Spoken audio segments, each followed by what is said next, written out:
안녕하십니까. 행복한 여성원 원장 전호식입니다. 오늘은 남성 혈류에 대해서 이야기하겠습니다. 제가 5년 전에 일이 굉장히 힘들고 아침 저녁으로 약 15kg 정도 되는 배낭을 메고 1시간 30분씩 걸어서 출근하고 주말에는 등산을 다니고 그렇게 힘든 그런 어떤 시간을 보내고 있었는가 봐요. 근데 저는 그때는 힘든 줄은 몰랐습니다. 아침에 15kg 정도 되는 배낭을 메고 1시간 반을 걸어오고 저녁 때 퇴근할 때도 1시간 반 정도를 15kg 정도 되는 배낭을 메고 퇴근하고 낮에는 일이 많고 바빠서 굉장히 이제 힘들게 지내고 주말에는 등산을 다니고 근데 굉장히 좋았어요. 근데 어느 땐가 몸이 많이 피곤하더라고요. 그래서 언젠가 주말에 퇴근을 하는 데는 굉장히 피곤해서 너무나 피곤하다. 내가 이러다가 쓰러지는 건 아닐까 하는 그런 걱정을 할 정도로 피곤했는데 그냥 대수롭지 않게 여겼습니다. 그러다가 어느 날 소변을 보는데 변기에 조금 붉은 것이 묻는 것 같아요. 근데 그것은 그때는 전혀 생각하지도 못하고 다음날 보니까 다시 변기에 이제 붉게 물들어서 소변을 보니까 소변에 붉은 소변이 나오는 거예요. 그래서 깜짝 놀랐죠. 굉장히 깜짝 놀라서 바로 비뇨기과로 달려가서 검사하고 CT 찍고 그다음에 초음파도 하고 그리고 이제 약 먹고 거기서 이제 일단은 몸이 무리해서 그러는 것 같으니까 휴식을 취해라. 휴식을 취하면은 괜찮아진다. 그래가지고 이제 휴식을 좀 취하고 그러니까 일주일 정도 지나니까 괜찮더라고요. 그래서 이게 내가 좀 몸이 무리해서 그랬구나. 그래서 이제 휴식 취하고 다시 한 달 뒤에 다시 또 운동을 하기 시작했어요. 열심히 다시 또 운동을 했죠. 그랬더니 다시 또 혈류가 또 나오는 거예요. 그래서 또 걱정돼가지고 걱정돼서 다시 또 이제 문으로 하니까 그냥 좀 쉬면 돼요. 너무나 몸이 무리했는가 봐요. 그래서 이제 인터넷으로 찾아보고 보니까 혈류가 있을 때는 방광암을 의심해야 된다고 그렇게 나오는 거예요. 그러니까 이제 걱정이 더 높아가는 거죠.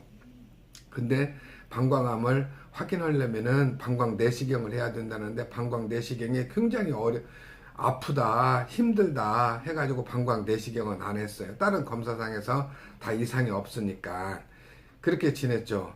그러다가 6개월 뒤에 다시 또 혈류가 또 나오는 거예요. 그러니까 완전히 이제 노이로제가 걸리는 거예요. 이게 또 이제 혈류가 나오면 어쩔까 해가지고 소변 볼 때마다 계속해서 불안한 마음으로 그래서 어쩔 수 없이 방광 내시경을 했습니다.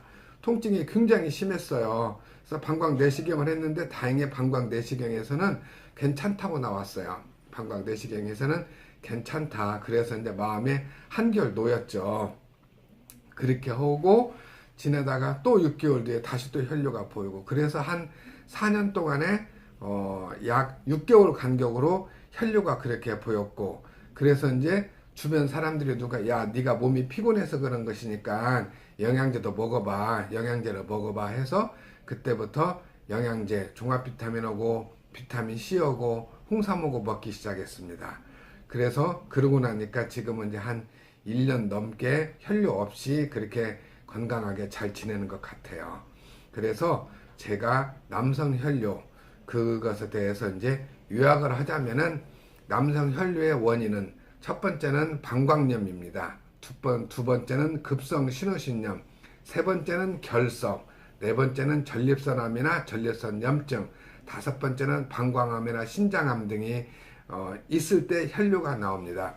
그리고 방광암의 가장 흔한 증상은 혈뇨인데 방광암은 여성보다는 남성에서 젊은 층보다는 노년층에서 발병률이 높으며 가장 중요한 요인은 폐를 통해서 흡수되는 담배 연기와 화학물질로서 소변과 함께 방광에 머물면서 방광 내벽을 자극하여 방광암을 유발시킨다고 합니다. 그때 물론 혈류가 있을 때 혹시 전립선암인가 해서 전립선 특이 항원 PSA 검사도 했는데 PSA 검사는 정상으로 나왔습니다. 그리고 이제 그렇게 혈류가 있을 때 우리가 이제 검사하는 것은 방광이나 신장 초음파, 그다음에 CT나 MRI, 정맥 신우 조영수를 하고 피검사로서 전립선 특이 항원 PSA 검사를 하고 방광 내시경을 합니다. 그렇게 해서 이상이 없으면은 이게 내가 몸을 너무나 무리해서 그렇구나 해서 비뇨기과에서는 마라톤 혈뇨를 하고 그러더라고요. 마라톤을 하는 사람들한테서 주로 생기니까 마라톤 뛰고 나서 몸이 굉장히 힘들 때 혈뇨가 나온다 해서 마라톤 혈뇨라고 그렇게 이야기를 하더라고요. 그리고 저는 그렇게 이제 혈뇨가 있었을 때 혈뇨를 극복했다, 아무튼 치료를 했다 하는 이제 제 방법은 휴식, 틈나는 대로 휴식을 취하고, 물론 운동은 꾸준하게 하지만은 틈나는 대로 휴식을 취하고, 과도한 운동은 자제를 하고, 종합 비타민제를 먹었습니다. 그리고 비타민 C를 먹고, 그 다음에 홍삼을 먹고, 정기적으로 건강검진을 하면서 이상이 있는가 없는가를 체크하고, 이렇게 해서 지금은 소변을 볼 때도 불안한 마음 없이 편안하게 소변을 보고 있습니다. 그래서 아무쪼록 처음 혈뇨를 보였던 분들이, 또 혈뇨로 고생하시는 분들이 이런 혈뇨를 극복하는데 도움이 되었으면 하는 마음에서 제가 경험했던 혈뇨 경험담을 이야기 드렸습니다. 제 이야기가 도움이 되었기를 바라면서 오늘도 좋아요, 구독 감사합니다.